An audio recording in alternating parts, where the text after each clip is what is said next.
Yes, you are Lord.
All right. Okay. I'm still on.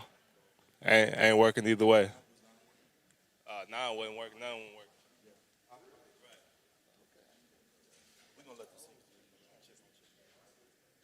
Look, all right. I'm gonna get started just for the sake of everybody's time, man. So, all right. Just in case I can get caught in my own little soliloquy, uh, the devotion is based off of Habakkuk, chapter 3, verse 18 through 19. Um, but first, I want to talk about movies. Um, as a kid, I was not prepared for the plot of Disney's The Lion King. As a kid, okay, here we are. Cool, all right.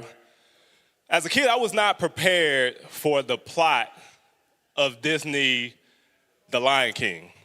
If you really kind of consider my vantage point, all the movies that I saw before that they would, put out, like, I guess Mermaid, Snow White, Cinderella, it was pretty simple. It was always like a young lady that, had problems, and a knight in shining armor comes to save. I don't know why armor is kicking my butt when I try to say it right now, but a knight in shining armor, a nice guy was coming to save the day, right? So yeah, and maybe, somebody hit her in a room or something like that, or gave her some type of poisonous apple or poked her with a needle or something, and she's like, sleep or sick or something like that. But for the most part, you kind of get used to that pattern. Then out of nowhere, Disney said, yo, we about to cook up some heat, yo. And they dropped this plot in which a brother lion is so jealous of his brother who's a king lion that he devises a plan with hyenas, very diabolical, to fake a stampede that almost kills his son and then throws him off a cliff and he's dead. As a kid, and amongst other kids, that moment when he looks him square in his eye, Scar, looking at Mufasa in distress. I'm hoping that some of y'all have seen this movie. I know we got a nice age, diverse crowd here, but I'm pretty sure somehow y'all have seen this movie, whether it's with relatives or not. Scar looks Mufasa dead in his eyes, and he says, long lives the king, and throws him off a cliff. And,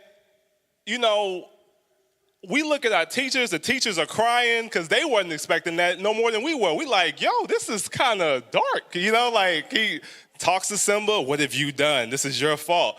He makes Simba run away, and then he presumes to be the king. And the worst part about it, the first time we saw it, we didn't have enough time to finish the movie. It was time to go home. So we left and stopped at just Simba running away. And Scar, announces himself as the king, and the hyenas are taking over the Pride Land. So on that bus ride home, I am sick. I am just like, hey, this is not good. This is tough. This is a tough thing to, navigate. And what was really cool was my mom had in her own, mind, decided she wanted to buy me the video. So I actually went home, and the same day, she actually had the video. So I fast forwarded past all the scenes and went straight to, the part where I left off. And, you see Simba grows up, he goes back, and, he defeats his, evil uncle, and he presumes his rightful place as king, right? Now, here's the cool part. Whenever I would rewatch the movie, if I was watching it with someone who hadn't seen it before, when they got to that same scene,